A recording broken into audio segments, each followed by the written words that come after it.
consistently. You're most of my feed. every time there's a notification, it's like, oh, Weeb Crew's up. Oh, Weeb Crew.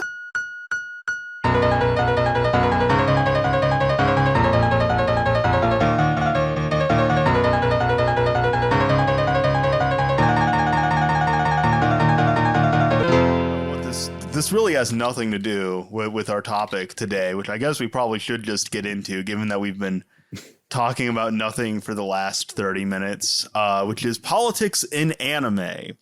Politics? This is getting a little too political for me. I'm out. Getting a little too everyone just, as soon as I said that, people were fine with us talking about cat piss. Listen, they want stuff. The people want Mumi pissing on things. They don't want politics in their piss. There's nothing political about Mumi pissing on a VHS tape that was otherwise lost media and thereby destroying it. But you know, all art is political. This is true. You of course have the famous shock art of, like, you know, the piss Christ. I was just thinking of that. Yeah. So Mumi is simply expanding and incorporating, you know, elevating, you could say, the anime medium by urinating on VHS cassettes. Now he was doing it for preservation purposes, but I think if he pivots to as an artistic expression, just take it into a museum and put it somewhere. Artistic expression, and then post it on Twitter for grifting points.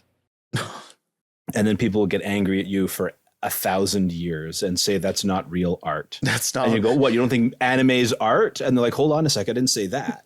I like the idea that people will get more upset by you pissing on a piece of lost media and destroying it. They get more upset at you saying that is art than you destroying the lost media. This is how this debate goes. But come on, you know that is exactly what would happen. I feel like both things would happen, but one side would be much more loud than the other. Mm-hmm. I mean, what was it?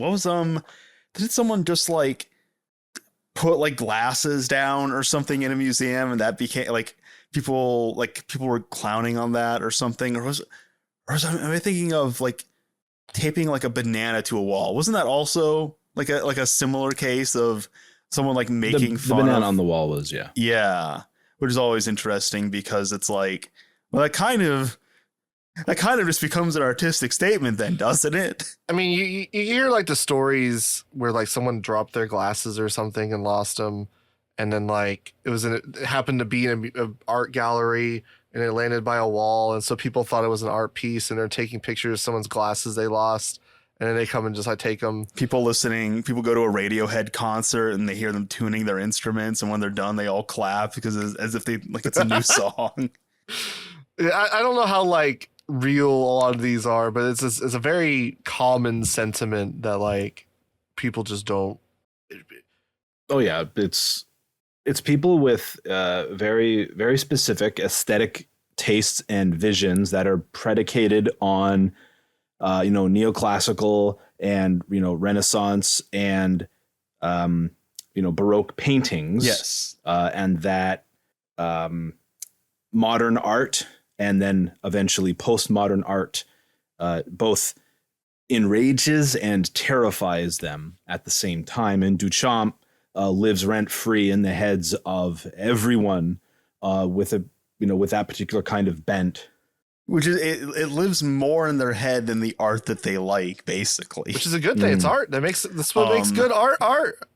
Yeah, if it's pissing someone off, it's doing something right, isn't it? Art is meant to be evocative.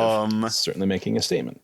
But specifically on the topic of anime, the politics in anime has become it's not really become a recent thing. This is something like people have always kind of discussed in some capacity, but like relatively recently, I think like 2 weeks ago, like a number of videos came out all basically discussing this topic to the point that I was like, I'm not saying it's a coordinated effort.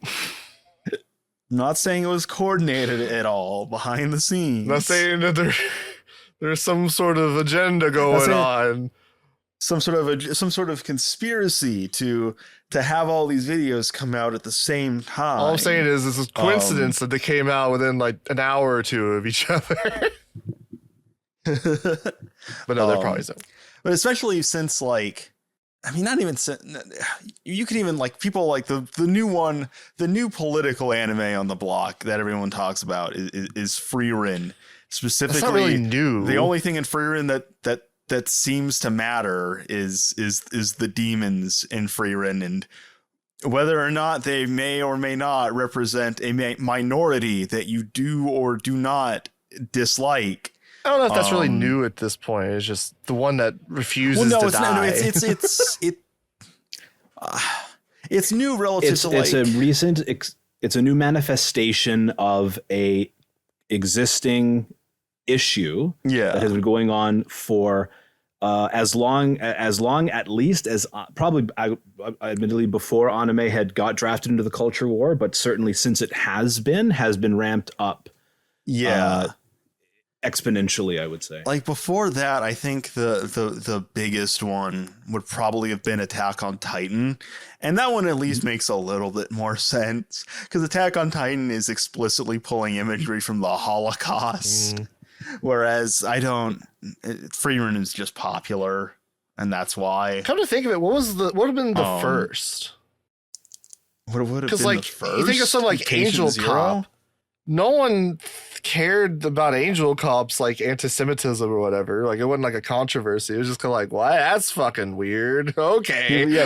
Like, wow, that's pretty fucking wacky. So where did we, at what point did we go from that to like people actually being invested in arguing over like not even like necessarily politics in the show, but like the meta politics around the show?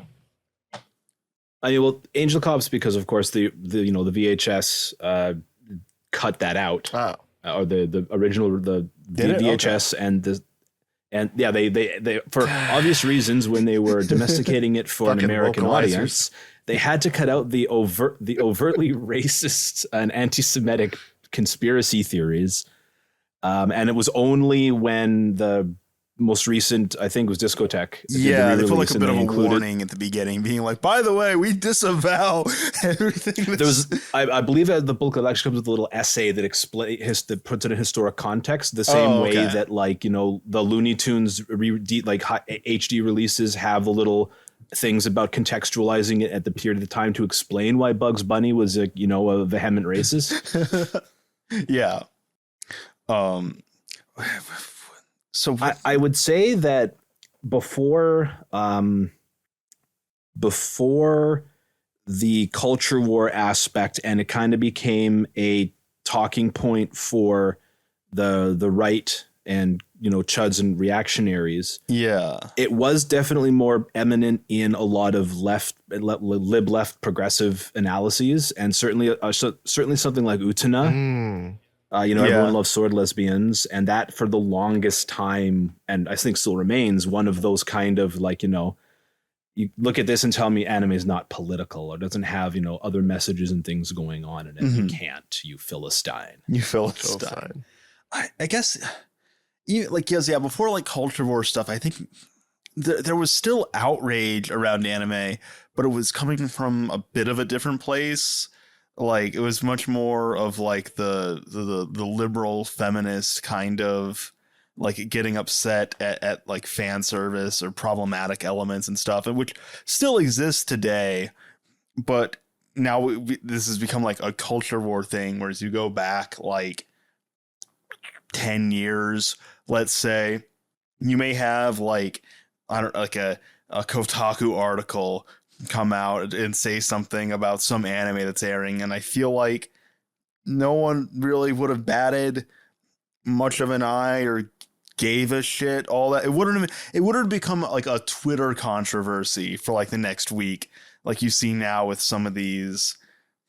There's some fucking like anime news account that keeps posting things like anime tourism isn't the problem, anime elite is, like, explicitly baiting people on Twitter, basically.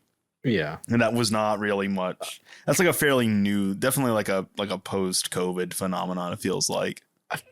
Yeah, absolutely. And I think that as much as anime has, I kind of feel like it's someone who, got an anime decades ago at this point, and was also like terminally online. I do kind of feel like a lot of the overt discussions of the, overt politicization of anime was kind of like, you maybe, trace back to things like Gamergate, and with a specific emergence of, again, like right-wing reactionary online footprint, which has always been there. You go it's back always to been like, there to some extent. It just became a lot more prominent around like 2014, 2015. In that regard, I would say probably fucking like, I don't know if it's true in the literal sense, but at least in like the largest footprint sense,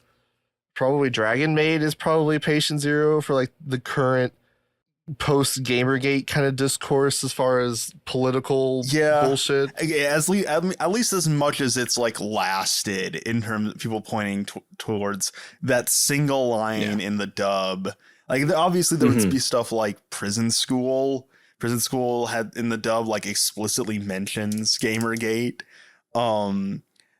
But no one talks about Prison School anymore. No one talks about Prison School. No one cares about Prison School, which is a damn shame because Prison School is wonderful. Absolute travesty. Because like when I think back, it feels like current discourse is politicized in a way, is in like a meta sense, where they draw like tribal lines between like, you like this show or you're one of them kind of thing, like Frieren or something. If you criticize Frieren, it can't just be that you didn't like aspects of Frieren for just quality purposes in the sense of like, I just didn't think it fleshed out this aspect enough or something. No, it has to be you're actually covering up your true intentions. You just actually are politicizing Frieren and hate it for these reasons.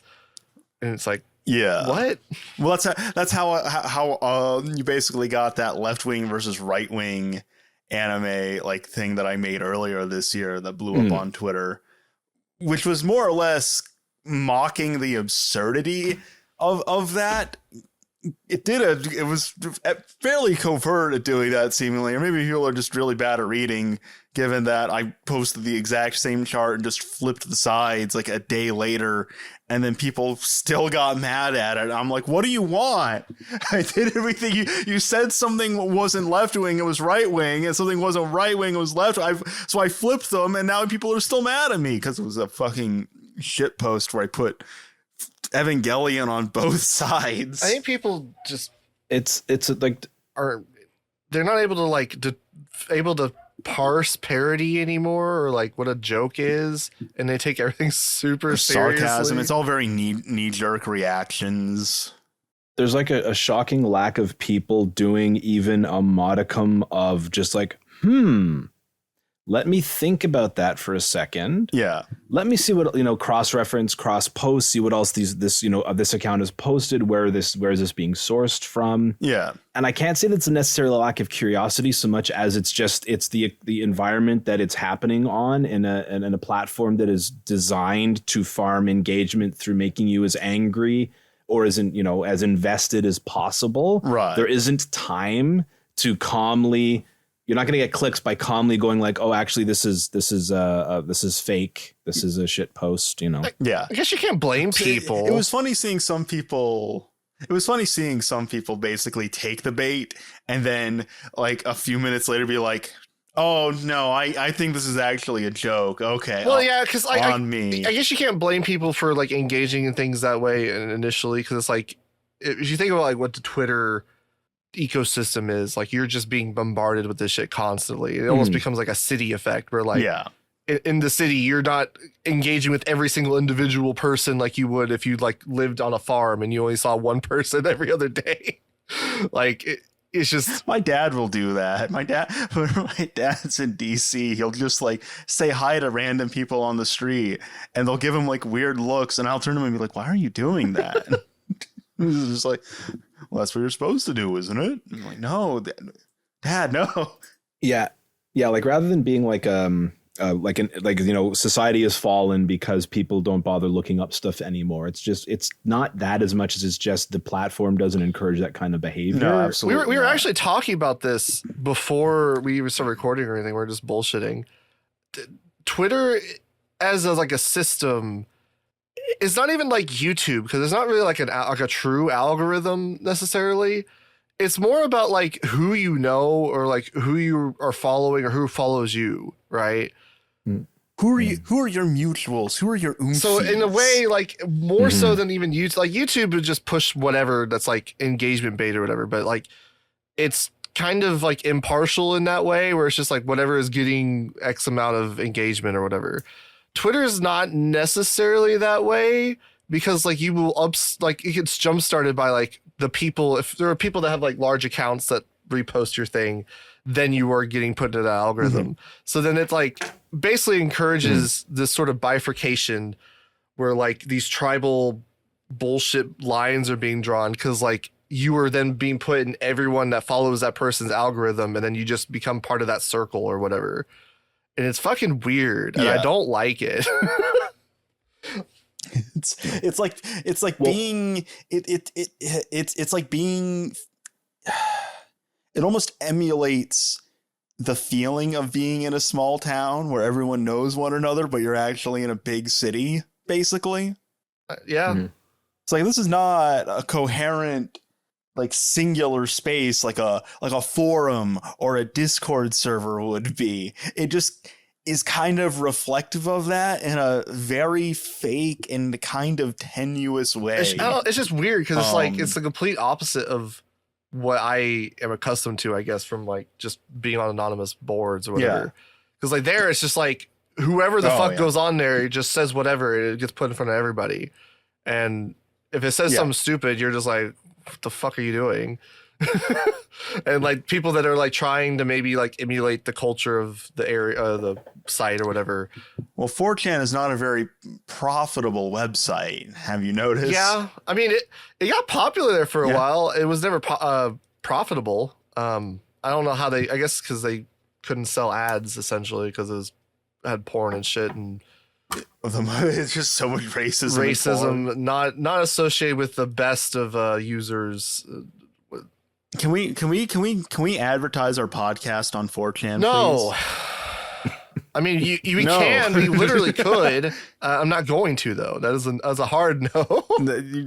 That's a hard no, both from the cost and the kind of people who would attract. It probably wouldn't be astronomically. It probably would be doable. Just no. Like, I don't know why you would want to. Like, I've seen people that have done that. It does not turn out well. It does not turn out well. We're going to get people spamming porn in our server. Spamming porn or worse. I'm honestly surprised we don't get more people in our server just from Twitter to yell at us. I'm honestly surprised at that sometimes. I wish we did, but unfortunately they always come while I'm like busy at work, because I guess like I'm busy at work most of my life now. Same. You will like ping me and I'll be like, what's going on? It's like, they're not even like funny when they do it. It's always like the most lame shit. Well, you gotta make it funny. You gotta like draw some funny shit out of them. I don't know. It is what you make of it. What does this have to do with politics and anime?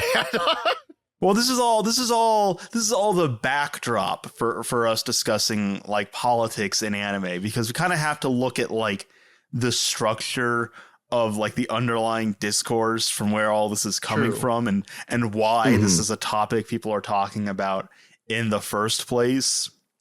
And we need to understand the discursive space to understand what discourse is actually happening within it, right? Exactly. So you had actually brought up an interesting point, which is that this discussion very much cuts both ways. So I chalk this up to the development of kind of like a dog whistle culture, or dog whistle becoming an eminent framework for how people understand media and communication specifically.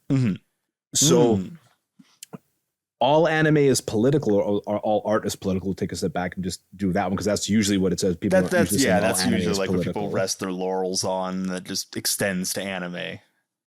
I think it basically now occupies the position of being a dog whistle for the right, for conservatives who are conservatives who are anime fans or media fans, gamers, whatever, that they'll automatically just flag whoever's trying to make that argument or bring this specific discussive point up, and then just terminate any possibility of engagement.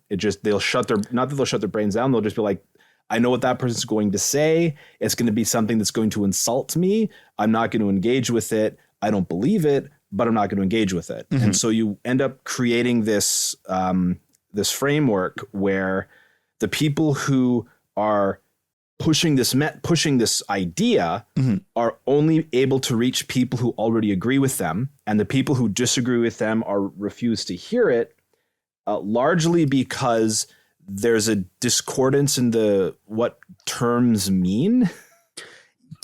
Yes. Because what someone means by political in this specific context is not necessarily what the person they're speaking to believes is political. Yeah, I don't want to say it's the fundamental issue is like there's a miscommunication going on. I feel like the miscommunication is still symptomatic of just much more fundamentally diverging worldviews and like ways of like looking at art. Yeah, the main issue, the main point of contention feels like it's people talking past each other. And you see that even like on our server, like people will post something and kind of go, it's usually like when they're posting fucking quote unquote Twitter coal or whatever. And like they start like shitting on somebody or like what someone said. And I'll be like, well, I think they're actually saying this. And then they're like, oh, well, why did they say it that way? And I'm like, I don't know. That's just how they said it. Like, I feel like that's where a lot of this kind of stems from, is people kind of jumping to assumptions about a post, like in a vacuum, because like maybe the person is like right winged or something, or associated with left wing ideology, whatever. And then they then attribute potentially the most negative assumption you can make about that post. And then they start arguing with that straw man that they have created, which then gives the person they're responding to room to be like, what are you talking about? You're not even addressing what I said. You're like, you're like way over here. And like, that's where this whole discourse thrives, essentially, is people just talking past each other, especially on Twitter. You talk past each other. You don't actually address what the other person is like arguing or saying. And then you posture to your circle and be like, look at this fucking idiot. Yeah. And never actually get anywhere. Get a load of this guy. Yeah. Yeah. And that's the thing with like when people responding to Lex's video, they see it and they automatically make assumptions based on just the thumbnail alone because of where it sits in the discourse. Right. And when I said it cuts both ways, it's sort of like, well, it can work in the way that if you like this show, this means that you adhere to XYZ ideology. Or if you dislike the show, that means you adhere to this XYZ ideology. So there's not really any way that you can kind of win because it's all encompassing. It's interesting because it feels like the only way to win is to not play, basically. That's the only way to win the culture war. It's interesting because it feels very much like all of this is all downstream from what 4chan was at kind of its like peak usage, because on there, like board culture and post etiquette, like all this sort of stuff was a very big thing, but it was also like unwritten rules, right? So you could then kind of feel out if somebody was new or like didn't really quote unquote belong there. And so that was a large aspect of like engaging on like for example, if someone then started talking about Cowboy Bebop and posting like reaction images from like Persona or something or fucking Dante, you would then surmise that this person was a bored tourist from V, and you would tell them to leave and go back to V. And it was a very much like this like strong purity test kind of culture, right? And I feel like there was a lot of, you say dog whistling, I feel like in regards to like 4chan specifically, it was more like kind of a replacement for like non-verbal communication, right? There would be a lot of like sort of posts, how do you say it? Like identity, kind of like the board culture essentially. Like you would just kind of post in line with like this sort of idea or like this culture or whatever. And you could sniff out if someone kind of was belonged or didn't, kind of thing. And you see people trying to do that, but like, because there's not really like a nuance on Twitter, like even on fucking 4chan. There's not a nuance on Twitter, and you're much more, you have a more coherent identity on Twitter. It's much more easy to identify someone than it would be on 4chan. Yeah, it was more like you would on Twitter. You identify someone as an individual because it is an individual post, and you have a name and a profile picture. On A, it was just like you could identify whether or not they've been posting and kind of sound like they belong or not. So it was more of like a weirdly homogenistic, like hive mind thing. Not necessarily like hive mind in like a homogenized thought, but like in a homogenized sort of like unwritten culture. But it feels very much like they've adopted a lot of what we used to do back then in terms of like, gatekeeping. They've like tried to like co-opt that and retrofit that into like some weird larger cultural space that does not really allow for it. Like conform to what they want. You gatekeep on Twitter and you're just bifurcating like your algorithms even more. Like it's not really. Yeah, it's gatekeeping on Twitter is just spamming slurs at someone in their DMs. Well, that's like that's an extension of like King of Gets shit and like rolling for dubs or whatever the fuck, and then like posting lolly in a Naruto thread or whatever the fuck. Like that was all.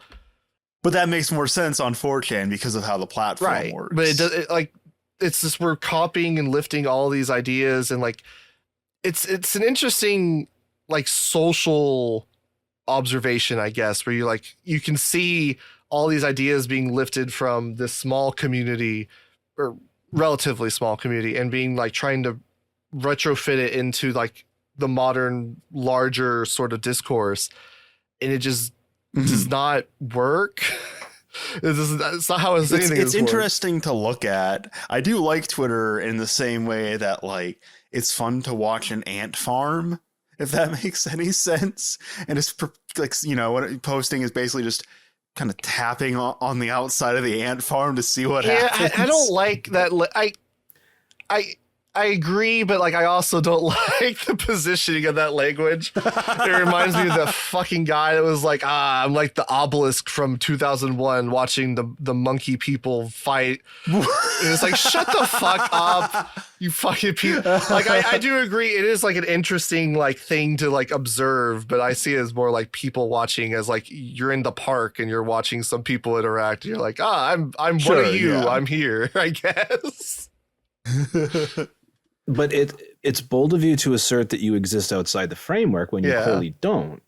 Like you're like you should post you should post on the Weeb Crew account consistently. You're most of my feed.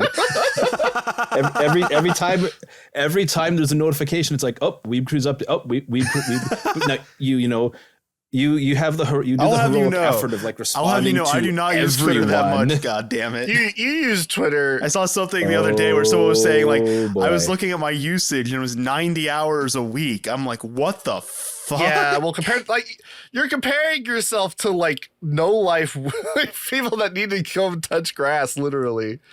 Like you're on quite. I will go on and look, but like I'm not posting. It's usually like I look at like art or something. So like my screen time is like maybe at like if it's like a busy day, like you have a post that's just like popping off and I'm having fun responding to people, it's like 2 hours while I'm at work. But yeah, I don't like Twitter. I don't like posting. Like I literally made one post today, and I think that's basically all I've done like in a week. Really? I do like respond to comments occasionally. Like someone posted fucking Sento from Amagi Brilliant Part, and I was like, would you Sentos or like just stupid shit, but Twitter just makes me upset. I don't like it, and not in like a Well, not like it's a designed to raged be, way. right? It's just like I don't like seeing these people. Well, like I'm always like I don't post a lot. I don't, and I've gotten better about it, but I will get pulled into same with like Discord. Like when I'm trying to do research, and because I like when I'm at work, I have some time where I'm able to like scroll through my phone. Yeah. Or when I'm like doing research, I'll do like sabbaticals, because what'll happen is someone will post something and then I'll get pulled into that. And then instead of working on the stuff that I'm working on, I'll focus on that, and that'll eat up like an entire evening. Yeah. And I kind of feel like Twitter is this very much the same way, where, you respond to someone, you get into a chain, and then you're like, constantly waiting for updates. And that is like the thing about Twitter that I think is I vastly prefer Discord for like talking to like having absolutely like a coherent conversation, because just this, and it's not even necessarily like, oh, it's just because like there are bad and annoying people. No, like the structure of Twitter as a platform, the way like the reply system works, it can get so like labyrinthian, and conversations converge off in so many different ways. It just becomes not good for Discord. It's a terrible platform for Discord. If you'll both wait for each other to finish, it's fine. If someone responds to a post before you finish posting, all bets are off, and it just goes off the rails. Exactly. Yeah. Oh, and again, the character limit, because then you need to break it up into multiple posts, unless you have the blue check mark, which I don't want to spend money on. No, I mean, I wouldn't mind. The money is not the problem. I just don't want to blue check. I don't give a shit. I don't want to have a blue check mark next to my fucking name. No, absolutely not. No. It's the Scarlet A of Twitter. Because that also has become exactly. like a dog whistle or signifier to some extent as well. I think it signifies that you're a coal poster. You just want to make money. which if you have if you get a lot of engagement, more power to you. Make fucking money off Twitter. Secure the bag. I mean, they're making the money off you anyway. You might as well get paid for it. Mm-hmm. Everyone got to eat. To drag this back to, I guess, politics in anime, then to actually like engage with the subject matter itself, rather than just the sort of like meta of where these conversations happen. I just to put all my cards on the table, I am someone who leans more on the side of like all art is political, or like all anime is political, but with kind of like asterisks, because we live in a world where nuance exists, just despite what people may have you believe. I just don't like fucking extremes, like absolute statements. Yeah, I don't like just like all art can be political would be what I would say. Like you can, because my view is like any work of art is ultimately like up to interpretation. There isn't like any sort of quote unquote inherent meaning to any sort of thing. It's all like, the semiotics, whatever the fuck. So when we say like all art is political, for me, the way I think of it, and this is the reason people say all art is political and not all art can be read in a political fashion, is because that takes more words. It doesn't sound as punchy. Twitter is not. It doesn't sound as punchy. It also reinforces a specific and hegemonic position when it comes to how people understand how media works. This position. So my position on the all art is political is that of course it is. But that is at this point in the year of our Lord 2025 a completely banal observation. Right.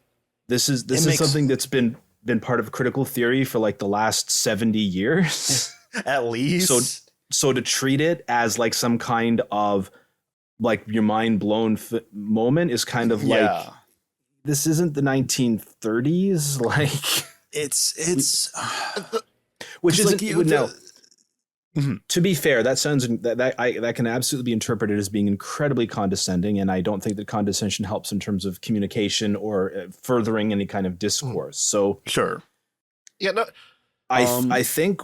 Go ahead. I want to say you don't go.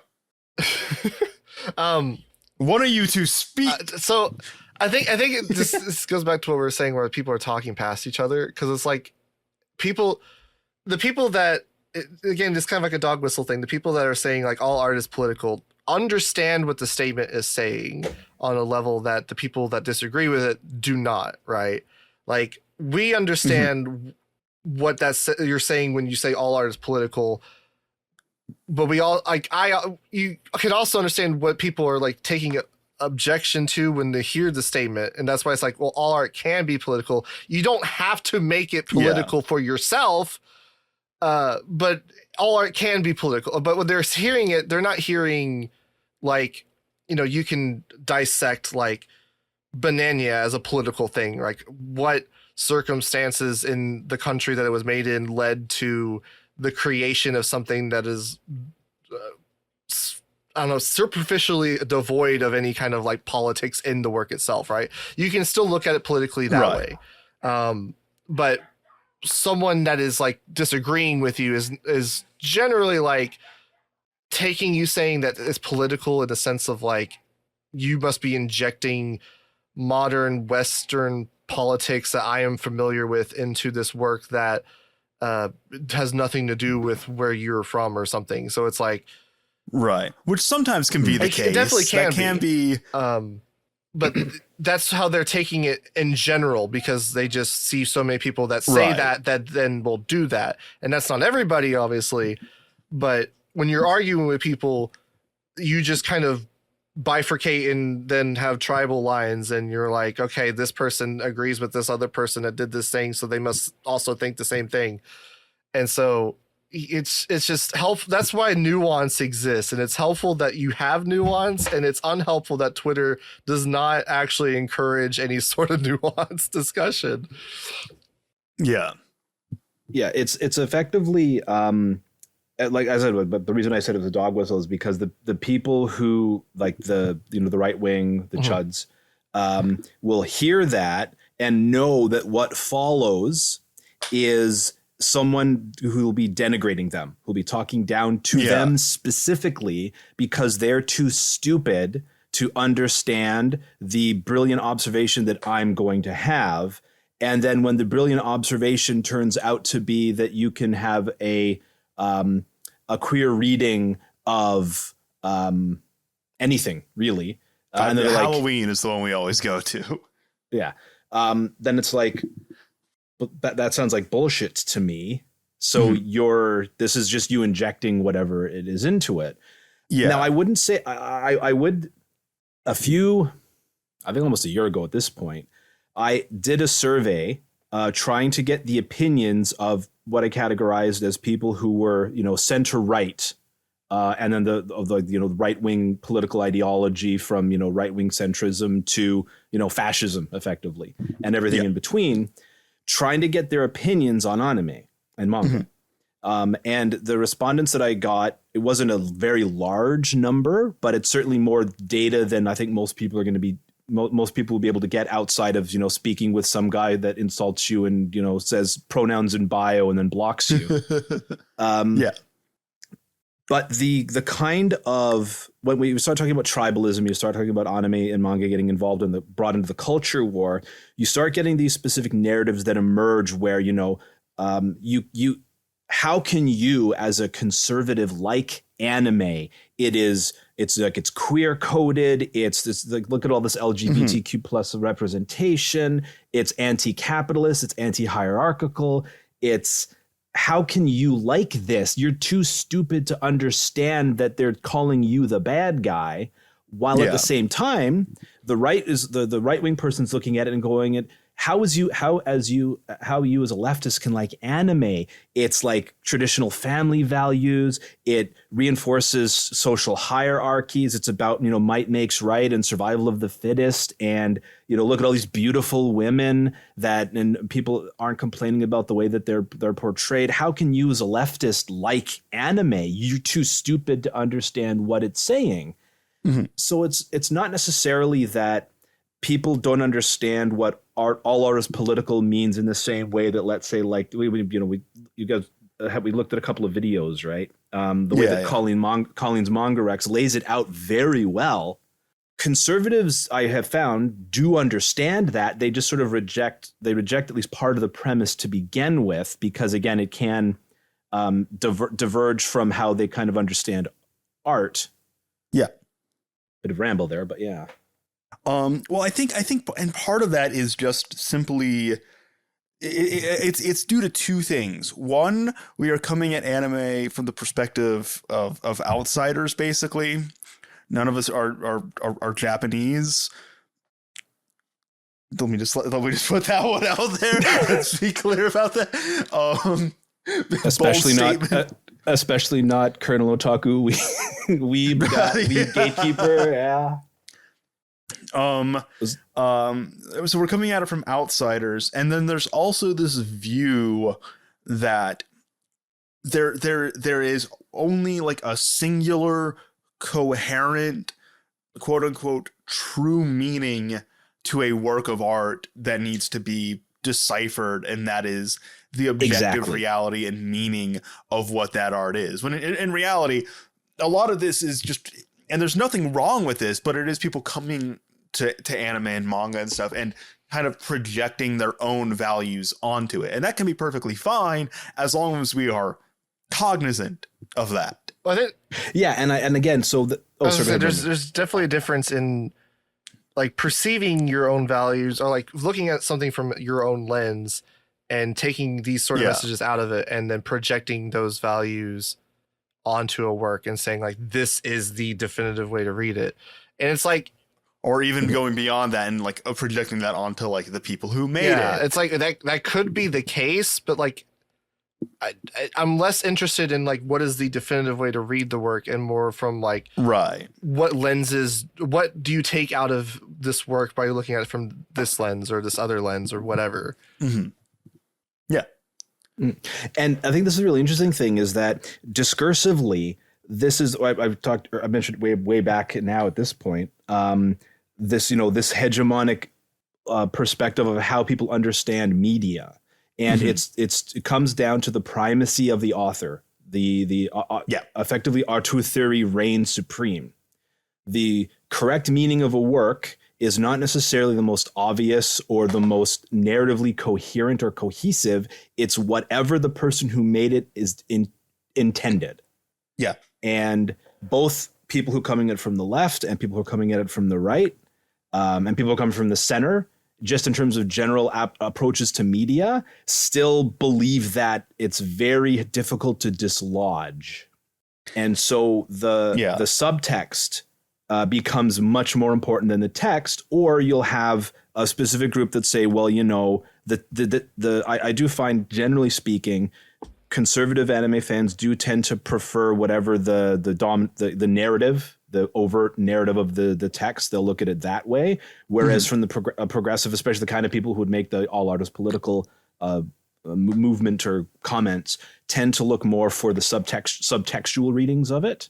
Mm-hmm. And that's where part of this divergence emerges from, where it becomes this kind of dog whistle where I don't know if you want to talk about any of the videos that we did watch, or because some of them I think really exemplify a good way to go about doing this, and then I think the very wrong way to go about doing it.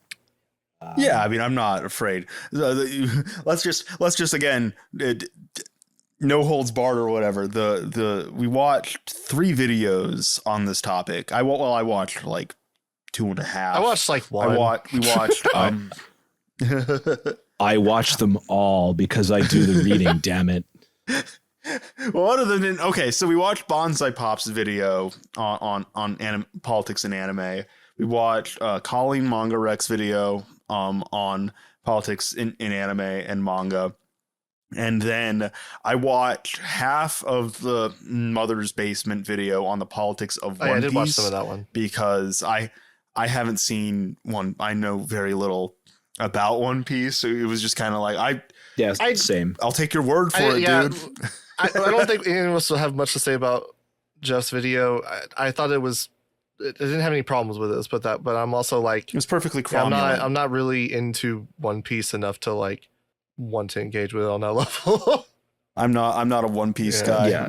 It's if again, I think I saw the movie, the One Piece movie that was directed by, I want to say, Hosoda. That's the extent of my engagement with One Piece media. It was, if you're familiar with Mother's Basement's content, with Jeff's content, it's exactly what you would expect. It was coherent, it was well laid out, and it was 30 basically minutes him long. saying, 30 minutes long, him saying, I think that you can read these things into it, but I can understand if other people, he at least leaves a window open for disagreement and for acknowledging that people can have different readings of these texts. And we had Colleen's video, which I really liked. I don't agree with everything they say in the video, but I do really like how it's researched and argued, and the points that they put forward, and just the whole manner in which they go about explaining like this idea of like how anime and manga can be political, and the different sort of lenses and approaches that you can take to extract a political meaning out of a work of art. And then Bonsai Pop's video, which fucking sucked. Well, I guess before we get to Bonsai Pop, because we'll do the good stuff and then we'll get to the not so good stuff. Yes, reverse shapes, I guess. Reverse shapes. Colleen's video, I found that they did it. They did exactly the kind of video that lays out very coherent, not condescending. There's a little skit at the beginning. Which, there's a little bit of it, but it's not. But the level of condescension is just that's like if that's gonna offend you, then you get off the internet, buddy. Like it's like the most mild snark you could imaginable, basically. Right. Like, come on, really? If now, front loading the video with that, maybe that's a bit of a filter to try to get people out, but I don't know how many people are going to think I saw them on their Twitter videos. basically kind of like saying that was the idea. Yeah. But otherwise, they lay out it very, very well. They discuss readings. They go over a little bit over art history. They have sources. I cannot stress how great. Now that's not always the case. There was that other video that does have sources, which is still not good. So sources are not a magic bulletproof vest for good quality, but they do have sources. It was everything you could want in that video. I think it was everything that the video we're going to discuss at least marginally in a moment wishes it could be. It's the correct way to do it, not condescending, easily understood, lays the case out very well. I think you would have to be very disingenuous to disagree with a point that Colleen is making. Yeah. Which again, we should point out when we say that all art, it's a trite point to make, really, to say all art is political, and because that's not really what the object of analysis should be in the first place. And the reason that this topic keeps coming up and we keep having these discussions is because we can't even really agree on this otherwise rather like foundational point that we can then use to springboard into different kinds of analyses. It's not really like, oh, this One Piece is political. That's good fucking job. Here's your fucking gold star.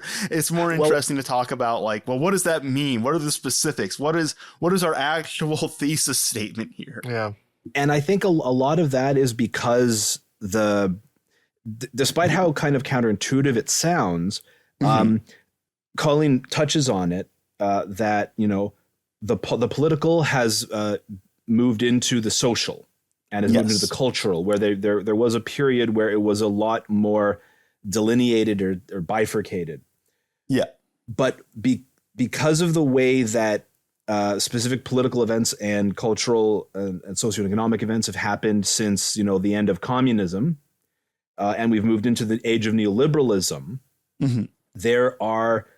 society has become depoliticized in so much as any kind of actual political agency on behalf of individual citizens or masses in general has been subsumed into the culture war. So you can, your political, whereas before the political, future could have been world communism or liberal democracy. For the foreseeable future, it's still just liberal democracy all the way down, different shades of it. And so because because the political has been absorbed into and expressed through culture, that's the only avenue left to actually have any kind of political merit outside of maybe voting once every 4 years or voting in the midterm. Yeah. But again, the largest demographic is non-voters, right? And this kind of dovetails into another thing that I think we've talked about on the podcast before. I've certainly at least talked about it in our server, which is people when it comes to reading like politics into a work of art as well. There is a thing that I've noticed where people, when they have something that they like, they will then read into it politics that agree with them. And when people have something that they dislike, they will read into it like in a political fashion that they disagree with. And what that then kind of turns this into is a matter of, well, the art that I like is moral because I agree with it politically, and the art that I dislike is immoral because I disagree with it politically. And this has kind of become, as people are more politically disenfranchised than just their everyday like day-to-day life, and or just not even politically disenfranchised, just generally disenfranchised, you have less control over your life in general. One of the few things that people have like control over, one of the few things that they really can regulate, is the kind of media that they consume. So it's like there's no ethical consumption under capitalism. Sure, we're all reaping the benefits of exploitation. So then how do we grapple with that? Well, we can at least not consume media that is wrong, that is bad. And because we're defining, what being morally good as a person is through consumption, that then becomes the kind of deciding factor of what people like and what people dislike, and kind of how these conversations are shaped more generally. Yeah, 100%. It's a two-pronged foundational basis of all of the discourse we're discussing is that representation is endorsement and consumption is activism. And what this does is, this is why the culture war exists.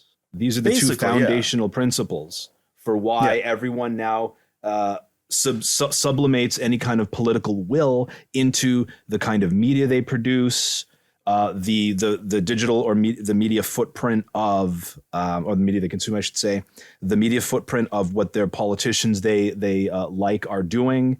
It's just they vote for the person they see on the TV screen. People that create like the works of art that they enjoy, there's like a kind of purity testing there as well, which is again why you have people then, not only project their own political views onto onto works of art, but then also onto the people who then make those works of art, where it's like, well, clearly Eiichiro Oda must be a communist or whatever the hell, right? Or even the entire nation of the source culture for where this media is produced can then be drawn into it and become the sin eater for all kinds of endemic social issues that are just as prevalent in society that you belong to. But it's a lot easier to point over there and go, Japan is weird. Which again is fundamentally predicated on the fact that we are not Japanese. I wake up every morning and I look in the mirror and I regret that fact. But that's why you're the Weeb Crew.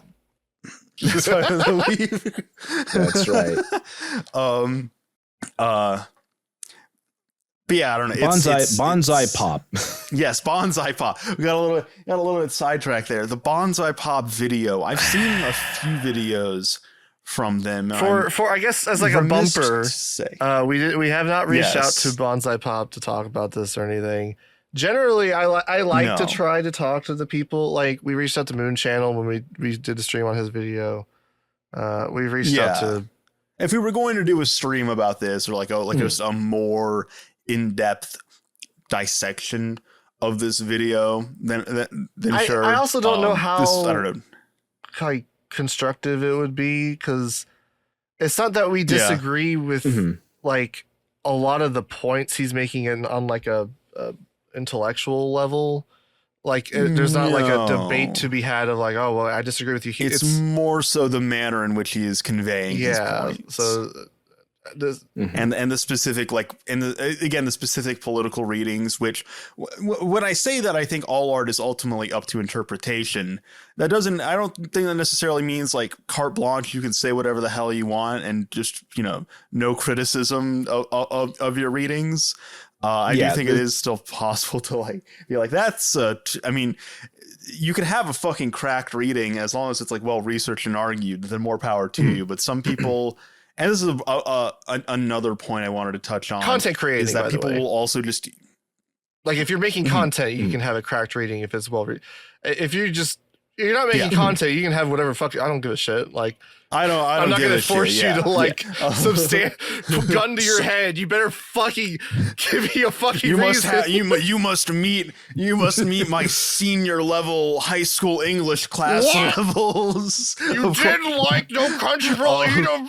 You better fucking explain yourself. I'll fucking shoot you. Yeah, this is like the perennial, one of the criticisms, way to kind of stave off criticism of what we call the anti-intentionalist, or the, like, I myself consider myself a soft anti-intentionalist. I believe the intention of the author is something that can be relevant to how you read a text, but it is not or should not be the dominant or the best way to read a text.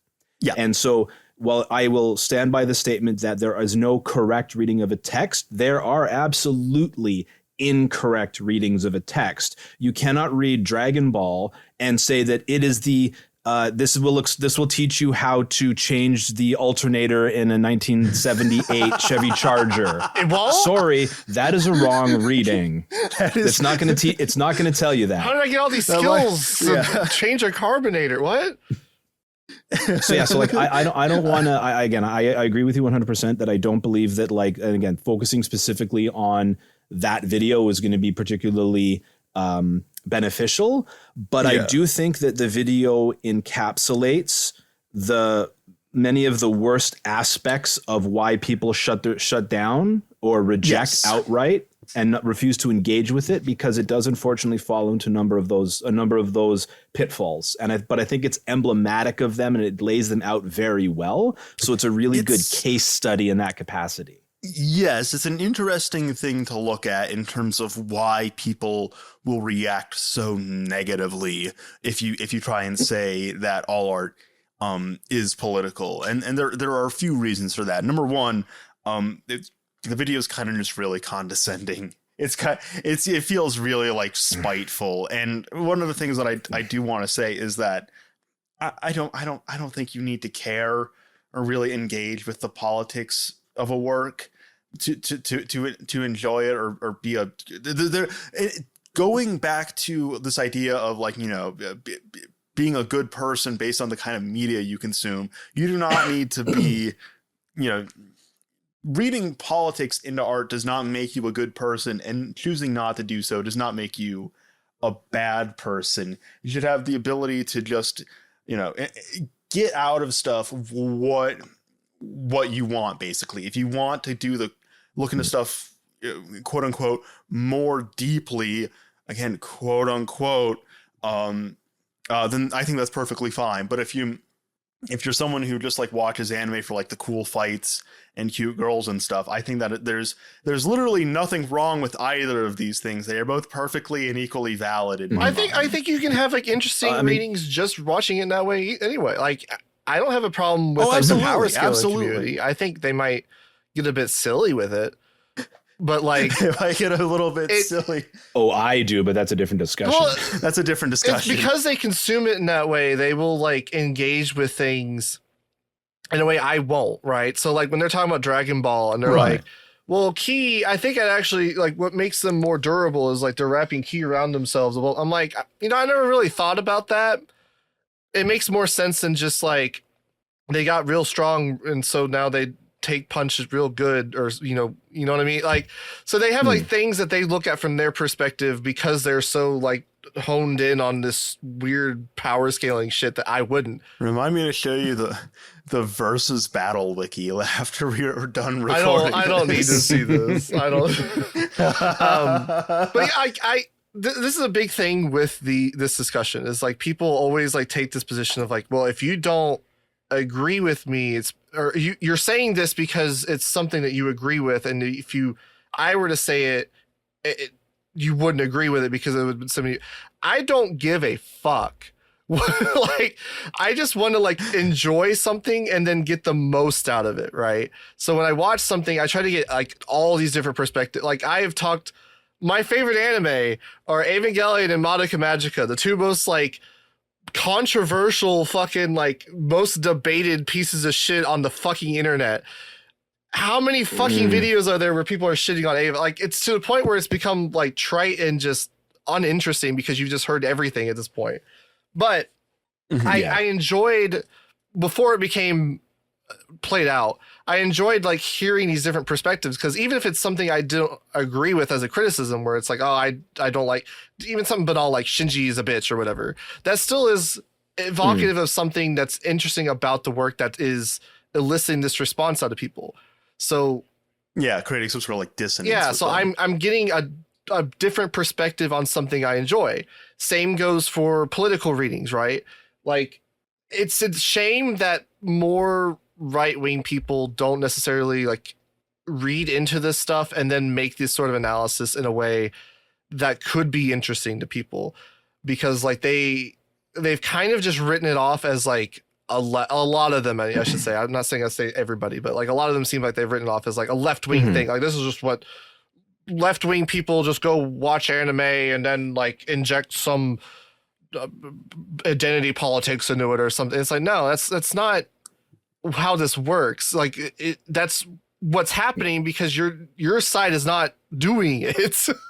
But like, I wouldn't have like if you made the most racist fucking neo-Nazi reading imaginable of Frieren, where it was like actually kind of intellectually interesting, where you're like citing fucking like Nazi like research or something, I would find that citing like who's the author? Evola? Like, I would find that more interesting than this fucking trite banal fucking argument of, are the demons bad and free? I don't care. This is the dumbest fucking shit. Like, if you're just give me something interesting to like look at a work from a different perspective, right? Like, I will take the 100%. I will take the most extreme fucking right wing analysis, political analysis of a work over something like, you know, this bonsai pop video where I might agree with it, but it is like, you didn't. I do think that fascism is bad. Thank you. But it's just, I don't think you're making a particularly convincing argument that is what Full Metal Alchemist is about. Well, I feel like the part of the problem. So if is like he makes these points, but he's not like really expounding on them all that much. And so like he says like, if you'll indulge me. So it just so happens that the Bonsai Pop hit a couple of things that are particularly I find uniquely annoying to me, which is the banalization of fascism. So yes. So part of his analysis was that his basic premise, and this gets back to being incredibly condescending and being very, if you're going to be this condescending, you really, really need to make sure the argument you're making is sound. And you have to at least do a little bit of research just to make sure that there isn't some glaring hole in your argument that anyone who is familiar with the subject matter will be automatically clock you on. Right. So he makes the case that Frieza is a fascist. And he says this because Frieza either carries out himself or oversees his imperial military forces committing genocide. And he does this for capitalistic ends. And he's a military dictator. But that isn't what makes something fascist. Because that a military dictator who's, who genocidal military dictator could describe any number of political systems and political ideologies. I think at one point he basically describes fascism as like the militaristic opposition to democracy. I wrote this down because I do the research. So thank you, Richard. That's why we have You're the only one here that does it. Fascism is an explicitly far-right political system because it's predicated on militarist nationalism or racial identity. So if we take his definition, the definition of fascism that he provided, does that describe Frieza or Frieza's empire? And emphatically, no, it doesn't. Frieza's empire is multiracial. I cannot stress enough how diverse Frieza's empire is. Right. It is like the DEI nightmare or DEI, utopia. Because there's no racial the racial superiority is invested in Frieza himself and like the two other members of his race that we ever see, at least in the mainline Dragon Ball before Super, which I haven't kept up with. But there's Frieza, his dad, and his brother who shows up in an OVA, and I'm not actually sure the movie, and I don't know how his canonicity exists. How canon that is anyway. It's not canon. Yeah, the film canon's its own thing. So Frieza's a megalomaniac and he is completely self-absorbed, but he's not exterminating races because they're inferior. He's exterminating races because they happen to be on planets that he wants to have, so he can resell them to other people with or without an enslaved population.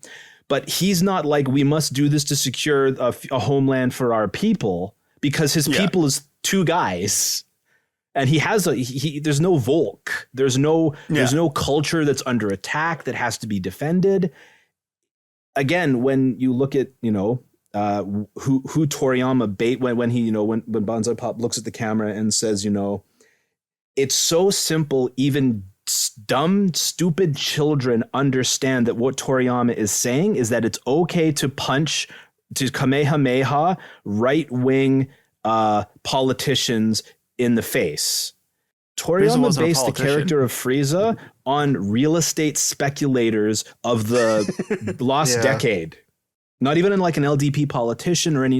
It's just real estate speculators that were buying up real estate and taking advantage of all this destitution that was happening because the economy collapsed. Honestly, it's arguable if Frieza's even political himself, because he's like the leader of the Planet Trade Organization.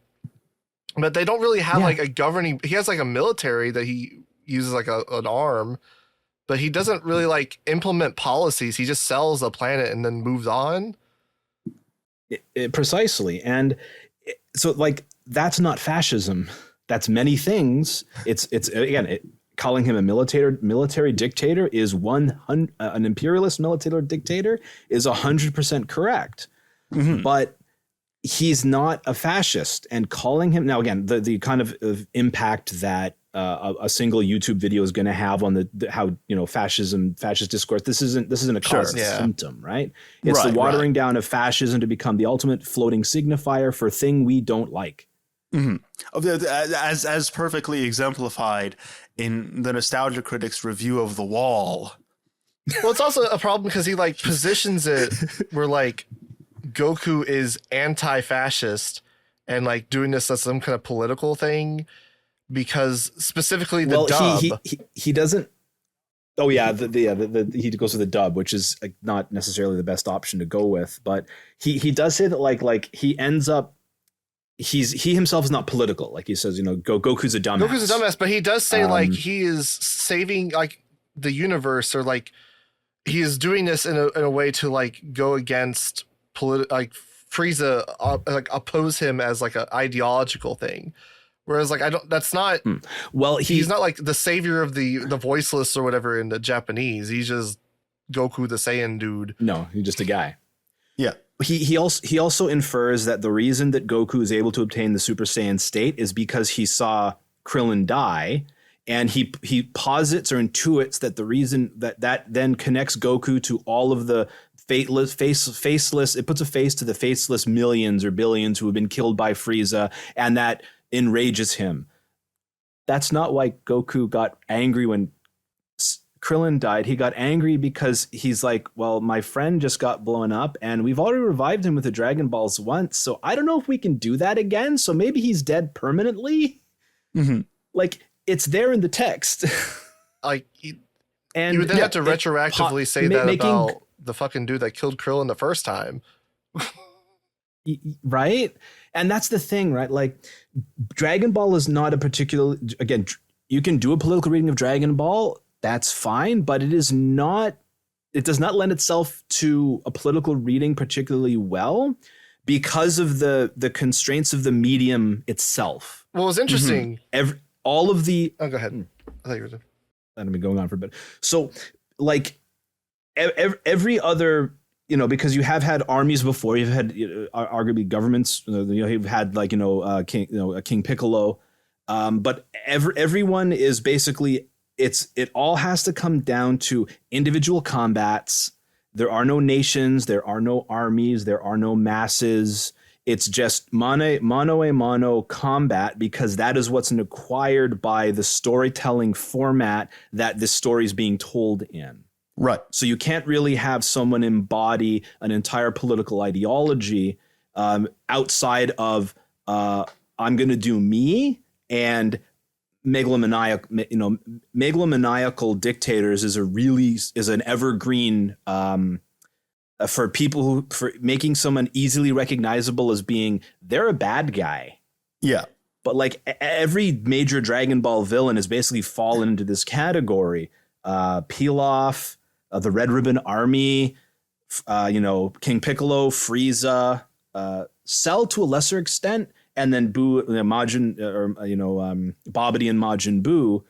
This is how far I haven't really seen Super, so that's like I know Dragon Ball and Dragon Ball Z. Right, yeah. But they're each just they're not really representative of any specific. They're just basically guys who either have the abilities and use it to oppress people, or who have the resources to oppress people, and they're all oppressors. But reading any much more than that into these is not, I don't think it really sheds light on anything, because you could turn around and go, well, the undergirding ideology of Dragon Ball is might makes right. Mm. The only reason that Goku is the good guy is because he keeps winning, or he'll lose and come back and then win again and beats the guy that happens to be evil. Yeah. So I think that's the least interesting approach to, politics and art, or even understanding ideology. There's a lot more interesting ideological components and readings of Dragon Ball that most people probably wouldn't even think about. But I've yammered on a bit. I think part. Oh, you know. I was gonna say that the unfortunate thing about trying to read politics into Dragon Ball is it's very muddled and does not like you said, it does not lend itself well. He made the choice, which was an interesting one, to start off with Fullmetal Alchemist talking about how Dish Fallens are stand-ins. It's like, okay. Then he goes and talks about Pilaf, and he's like, oh, look, Pilaf's a bad guy because he's a dictator or whatever. He feels entitled to things because he was born or whatever. And it's like, oh, okay, well, can't you use your little stand-in example? Well, Pilaf's palace is in the desert, and he allies with a woman and a furry. You can make some weird readings with this. I don't like, or if you like, he talks about like the nepotism thing with Frieza, and it's like, well, first off, we're not. I mean, they're the same race, but we're not even really sure if they're related because Trunks kills Frieza, and King Cole's just like, oh, hey, you can be my new son, and then we'll go take over the universe.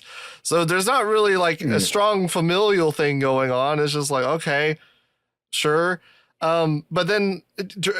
You could say that it's saying nepotism is bad in that regard, but then like the Kais are a thing where like there's a whole, it's revealed in like Super that the Supreme Kais are this race of people, like aliens in this world or whatever, that just all get put as the Kai.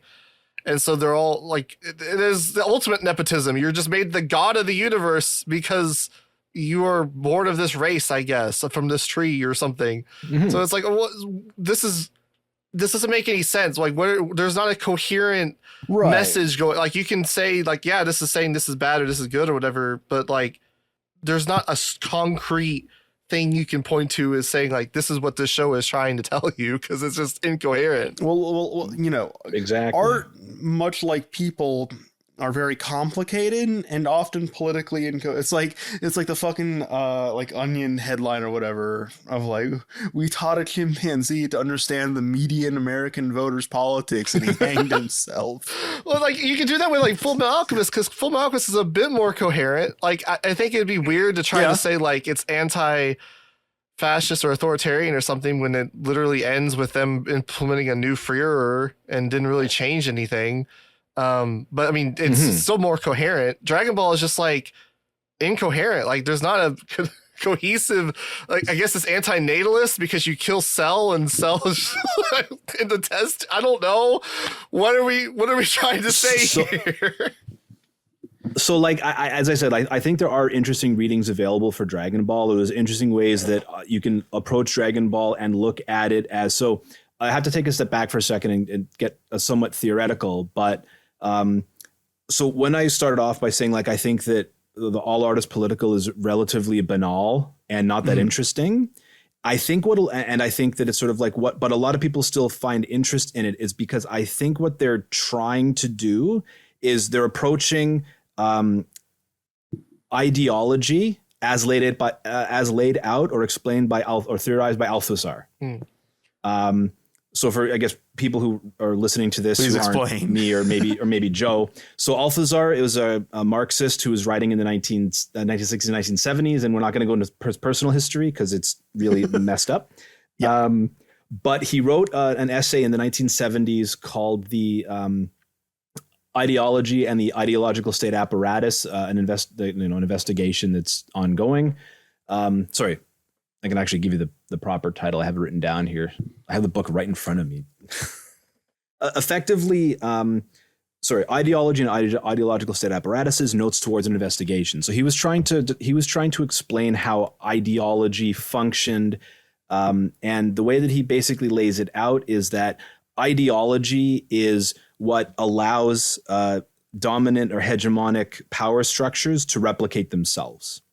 So an ideology is more, like you talk about like political ideologies. This is kind of like taking a step back further and framing everything. So everything at the ground level can basically kind of be reduced down to ideology. And that itself sounds kind of banal, like, well, if everything's ideology, nothing's ideology, but it's basically like a precondition for being able to explain how specific things get passed on and replicated in a society or a culture that then allows that culture to maintain the existing conditions that allowed it to emerge in the first place. So he defines it as the ideology represents the imaginary relationship of individuals to the real conditions of existence. This is getting a bit in the weeds, but basically a reading of Dragon Ball that I think matches this would basically be like, well, how does Dragon Ball replicate or can communicate to people reading it what kind of ideology is being reproduced there that's then going to be reified by the society that's producing it. And I think one way to look at this would be the way that female characters exist in the narrative of Dragon Ball. Chi-Chi is probably the best example, but you could basically that almost all the major female characters, this is basically, again, based on me basically being familiar up to the end of Dragon Ball Z before Super. So I know there's new female characters get introduced, but I don't know how much this pattern continues, but at least with what I've read, female characters kind of exist they show up, they become romantic interests for our heroes. They get married and have children, and then they fade into the background as they raise the next generation. Chi-Chi starts as a playmate, becomes a marriage partner, then, to the mother, wife, and then the domineering mother, which, is reflective of, specific patterns of femininity and domesticity in Japan. But the fact that it's reproducing gender roles, the same way that it's mirroring what happens normally in Japanese society, where women may, they're friends, they'll enter the workforce, but at some point, there's going to be an expectation that they're going to get married, exit the workforce, and raise children at home while the salaryman husband keeps working until he dies. Yeah. this is something that gets reproduced in Dragon Ball because you can see it with Chi-Chi. You can see it. I guess Bulma might be the outlier, but even then, it's like there's still the expectation that even though she's an independent woman, she's still nevertheless what she want. What does she start this quest off doing? She wants to meet a boy. Mm-hmm. She meets a cad, but that's what she wants, and she eventually ends up marrying, someone from a culture or a race that is not at all supposed to be particularly domestic, but he ends up being, he's the father that stepped up, so to speak, right? Mm-hmm. At least when compared to Goku, at least in the sort of stupid comparisons. Right. I'm rambling a bit, but I guess does that make sense? Like that's the kind of thing that Dragon Ball reproduces. I find that much more interesting than it's bad to oppress people and you should punch oppressors. That's what Toriyama was. And I'm not saying this is what Toriyama was even consciously necessarily like his goal with Dragon Ball is not to teach young men that the only point of women is to be marriage partners and produce children. Right. It's just that's a necessary precondition for the society in which this Dragon Ball was produced in to continue. Mm-hmm. And why there's no other explanation of alternatives, because this is normal. Why would you even question that? It's normal for, boys and girls to grow up as friends, become romantic partners, have children, start families. That's normal. That's just what you do. But it's like, well, why is that normal? Where does this come from? And that's the purpose of ideology. Mm-hmm. Yeah, it's more interesting to see like what is normalized in a work than there is a problem with this though, because then you get weird Orientalist takes on this as well, where people, what was the fucking tweet that popped off a week ago that was literally like, Japan is literally hell. It's life sucks there. I was like, what the fuck? Like, why where are we going? Why did you overcorrect to this point? Oh yeah, like it's not like it definitely can be represented and explained poorly, and I think again the video that we were talking about does just that. Yeah. And yes, no, Orientalism remains a perennial problem among weebs, especially, and that again gets into dominant versus dominant discourses and specific perspectives on what Japan represents as a fantasy scape for Western weebs. Is it an apolitical center right wing wonderland, or is it literally inhospitable and women are being raped on trains constantly? And the answer is neither. Neither of these make any fucking sense. The Japanese live in hell. It's Japan is a place with people in it. Japan is a land of contrasts. Wait, where's that from? Where are you quoting? I've heard that before.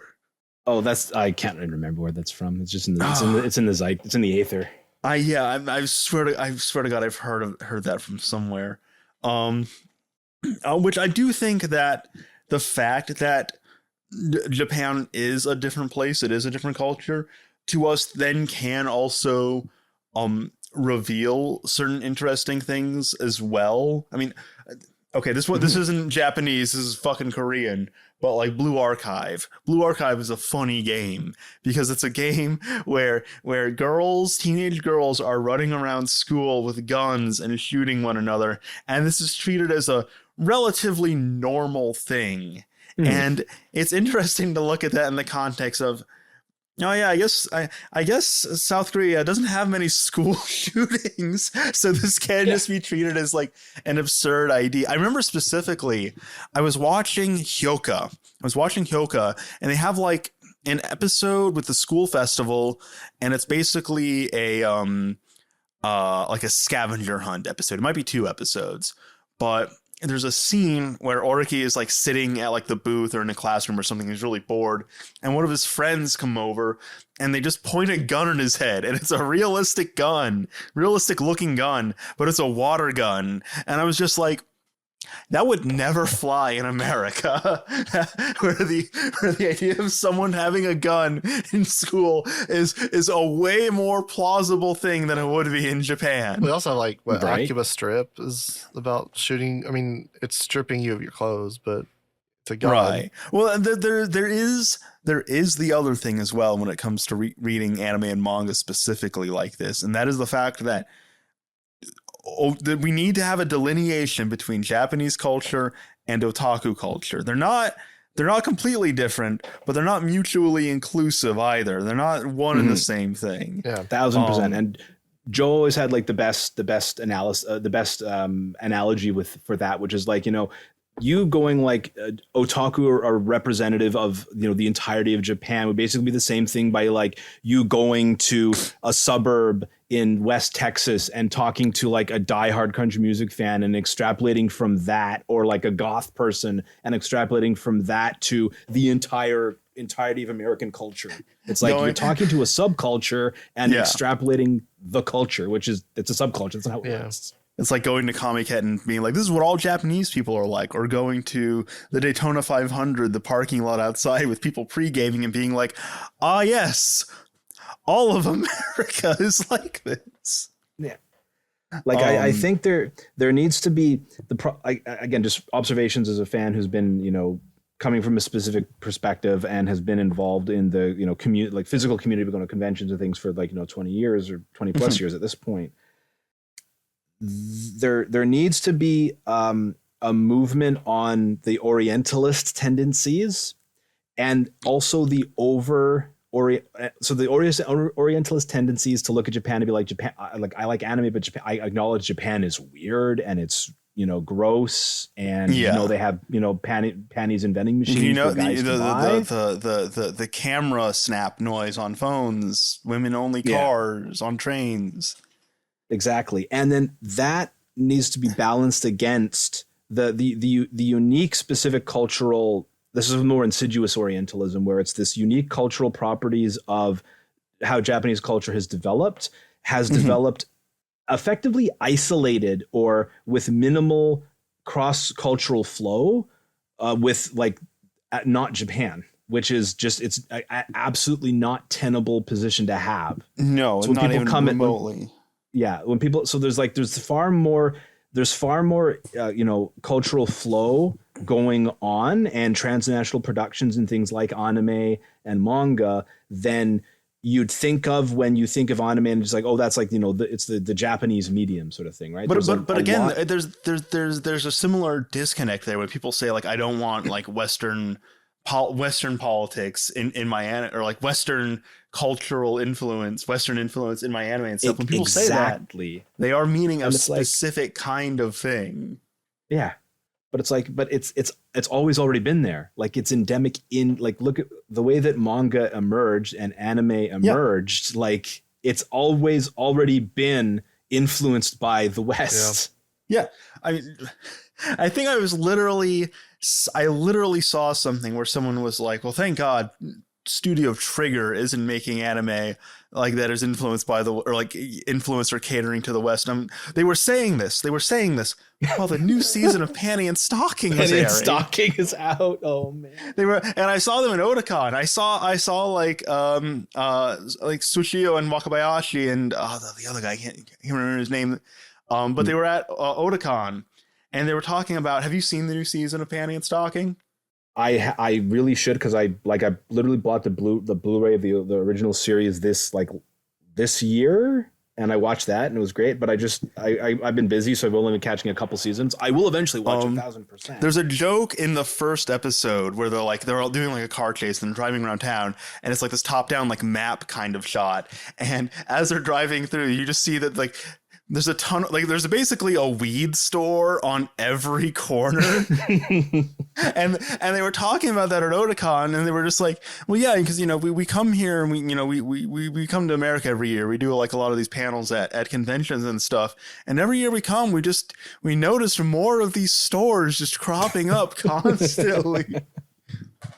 And I'm just like, thank God I'm not the only not the only ones noticing this. Right. How are they all making enough money to stay in business? It makes no sense. It's bizarre. I don't understand how dispensaries work. Where are they getting all this money? But yes, but again, when people say that, I understand what they mean. They mean like woke politics, but again, it's not really a tenable position to have because anime and manga is diverse as shit. There's thousands upon thousands upon thousands of people making these things, and it would be kind of presumptuous, we'll say, to assume that everyone has the exact same political viewpoints and are injecting those political viewpoints into the stuff that they're making intentionally. It's just absurd. And again, that also goes then with like the people being like, well, anime and manga have always been left wing, and it's like, what? I mean, yeah, no. I mean, some people, but not others. This goes back to the this disagrees with me and my politics, me. Right? Yeah. Exactly. And I mean, like as you were sort of alluding to, and I've lost my train of thought. No survivors. Derailed, no survivors.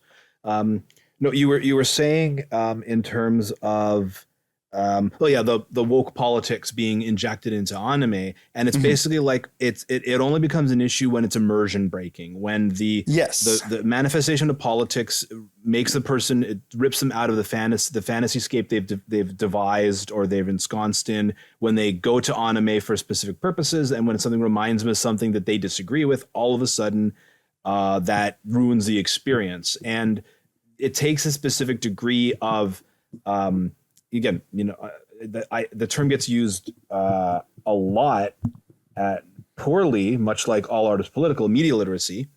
But it takes being able to step outside of your, like, I'm a pretty left wing guy. I straddle somewhere between Marxist and post Marxist in terms of my personal political positioning.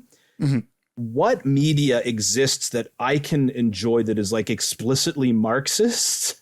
Is I wouldn't be able to enjoy anything. You would, but like, literally, like the reason that we have anime and manga in its current form is it is fundamentally a product of capitalism, essentially. Yeah.